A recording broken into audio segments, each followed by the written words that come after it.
The universe, for what it was worth, had always been a place of spectacular indifference. Stars burned and exploded. Planets formed and cracked. Entire civilizations rose, built things they were proud of, and then quietly ceased to exist, usually because of something embarrassingly preventable. Asteroid, plague, a miscalculated orbit. The usual. The Vorrkai Collective had seen all of this. They cataloged it, filed it, and archived it in databases so vast that their junior archivists sometimes got lost inside the search index and had to be retrieved by search parties. They were, by every measurable standard, the oldest and most informed civilization currently drawing breath, or the Vorrkai equivalent of breath, which was more of a rhythmic membrane vibration, deeply unsexy but functional. Commander Dreth Ovalun stood at the central observation ring of the Starwatch Station Korveth-Nine, staring at a readout that had no business existing. "Run the scan again," said Dreth. Senior Analyst Peck Morial did not look up from her terminal. "I have run it 14 times. Commander, run it a 15th. Peck ran it a 15th time. The readout did not change. It stayed exactly as infuriating as it had been on the first scan, the 7th, and all the ones in between. The signal was there. It was unmistakably, undeniably, and with great personal offense there. It was not coming from any known source. It was not a pulsar echo. It was not interference from a nearby binary system they had been monitoring since before Dreth was born.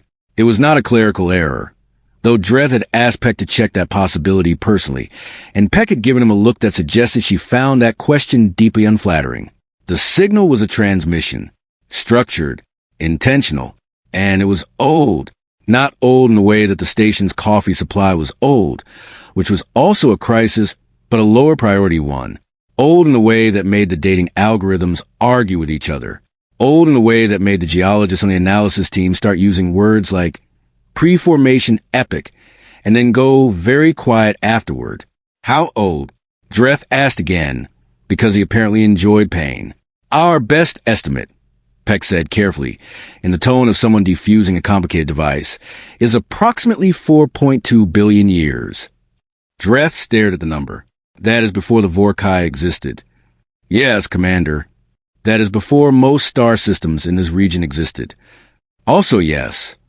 That is before the planet we are currently orbiting existed." "Correct. So who sent it?" Peck looked at him with the gentle patience of someone who had been an analyst for 43 standard years and had learned that the universe did not, in fact, owe anyone answers. "That," she said, "is exactly the question. The signal itself was not complex on the surface. That was almost the worst part of it. A complex signal would have felt threatening, technical, alive with intent. This was simple. Rhythmic pulses arranged in a structure that their translation matrices identified almost immediately as mathematical in nature.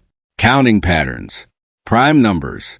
The old calling card of the species that wanted to announce, across the dark and the distance, that they thought in sequences, that they counted things, that they were, in the most fundamental sense, somebody. What made the analysts deeply uncomfortable, what made Dreth press his secondary limbs together and stand very still for 3 full minutes after reading the report, was what came after the mathematical preamble.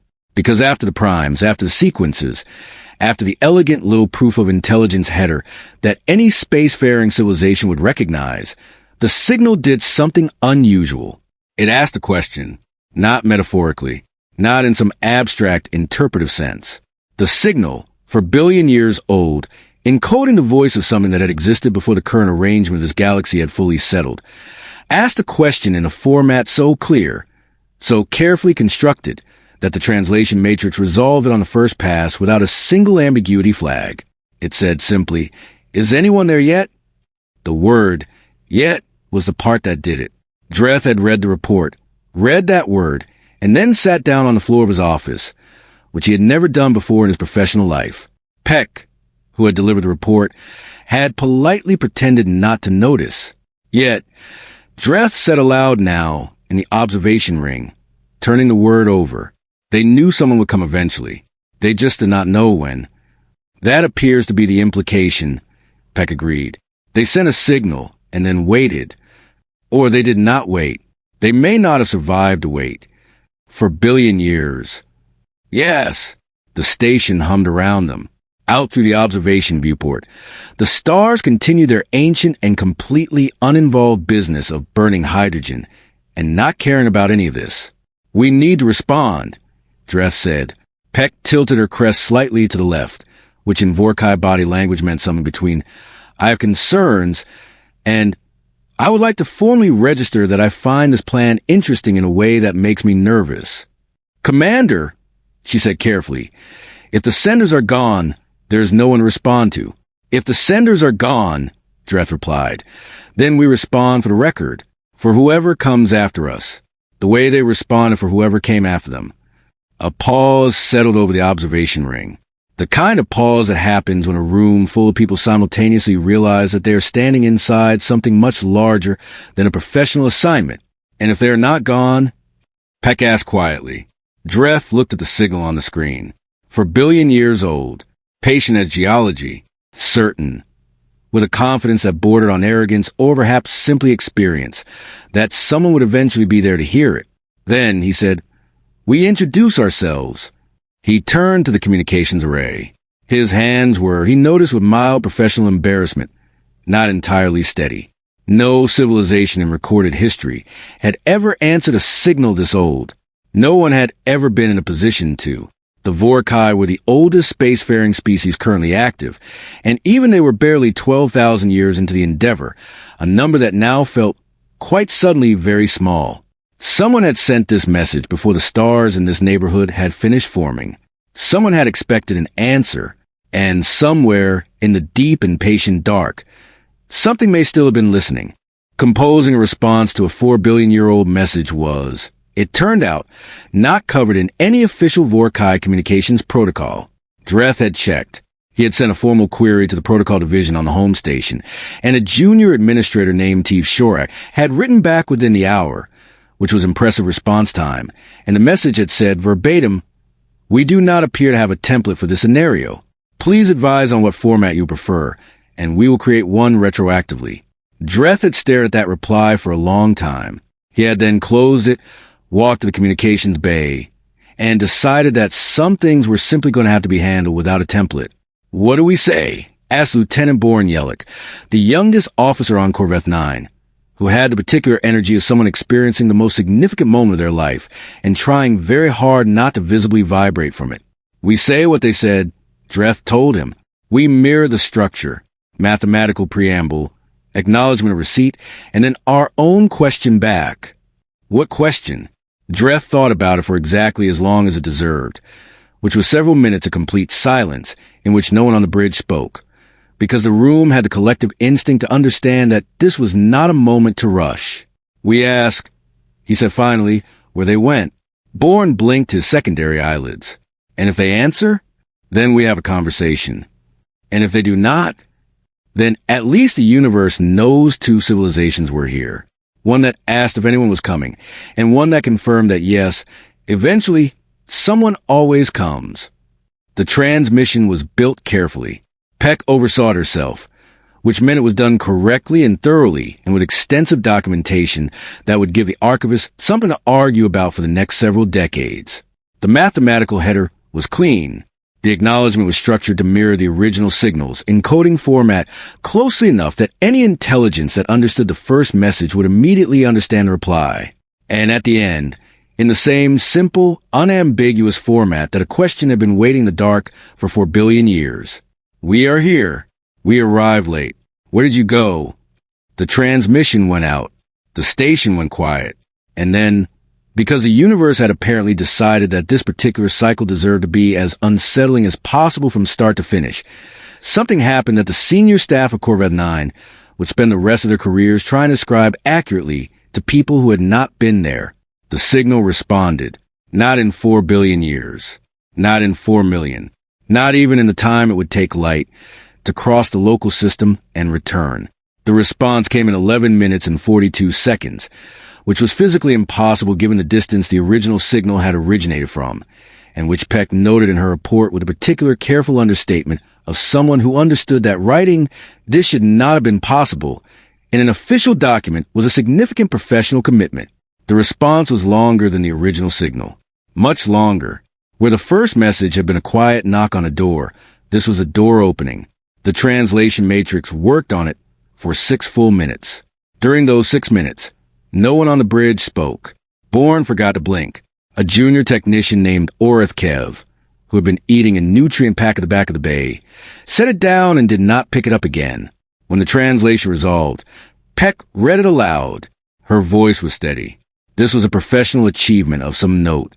The message said, "We did not go anywhere. We have been waiting here," in the carrier frequency of our own signal, compressed into the transmission itself. We had nowhere else to go. Our star became unstable. We had the technology to preserve our minds within a structured electromagnetic field, but not to move it. We folded ourselves into the message. We became the question. We have been the signal this entire time. There are 41 of us. We have been waiting 4.2 billion years for someone to reply. We would very much appreciate being copied somewhere stable. We are not technically dead, but we are also not comfortable. The bridge held its silence for a moment that stretched wide and still, like something stunned. Then Bourne said quietly, "They're inside the signal." "They are the signal," Peck corrected. 41 people, Dreth said, "for billion years." 41 minds, Peck said. "We should be precise. We do not know what form their consciousness takes after this duration. The translation matrix is flagging several concepts in the full message as, and I am quoting the flag directly, structurally untranslatable with current reference frameworks, meaning they have had for a billion years to think about things, and some of those thoughts no longer fit in our language." That is a reasonable summary, yes. Dreth breathed slowly. He looked at the signal, which was no longer just a signal, which had never been just a signal, which had been a lifeboat all along. 41 minds folded into mathematics and sent into the dark on the only vehicle available, with a question tied to the front of it like a name tag. "Can we extract them?" he asked. "Unknown," Peck said. "We are currently outside every boundary of our technical expertise. The signal structure is, according to our engineering team, not something we built or designed or have a conceptual model for. Whatever they use to encode themselves, it is not our technology. It may not be any technology we currently understand, but they are communicating. They are communicating. The carrier frequency is interactive. It is not a recording. Whatever is in there is present, active, and aware." Dreth looked at Bourne, who looked back at him with an expression that said, clearly and without any ambiguity, "I went into communications work because I thought it would be quieter than military service, and I would like to register that I was wrong. Get the science division on the line," Dreth said. "Get the archives. Get the theoretical physics team on Vorrkai Prime. Get every Zen-linguistic specialist we have access to. And," he added, "get the counselors." "The counselors?" Bourne asked. "If you had been waiting for a billion years to talk to someone," Dreth said, "and then someone finally answered, how would you feel?" Bourne considered this. "I do not think there's a word for that. There probably is not a Vorrkai word for it," Dreth agreed. "But I suspect the beings inside that signal have had for a billion years to invent one. And when we get good enough at talking to each other, they will teach it to us." He turned back to the screen. The signal pulsed gently, steady as a heartbeat, patient as it had always been, no longer alone in the dark. "Prepare a response," he said. "Tell them we are working on it. Tell them help is coming. Tell them, most importantly," he paused, and something in his voice shifted into a register that the junior staff would remember long after the specific words had faded, that they were right to wait. Peck began composing. Bourne pulled up the contact lists. Orith quietly picked up the nutrient pack again. Because even the most profound moments in galactic history did not actually stop anyone from being hungry. Outside the viewport, the stars burned on, ancient and enormous, and completely unaware that somewhere in the middle of all their cold and quiet distance, after for billion years of patient asking, something small and stubborn and unwilling to simply end it finally, at long last, received an answer. The universe, it turned out, was not indifferent after all. It was just very, very slow.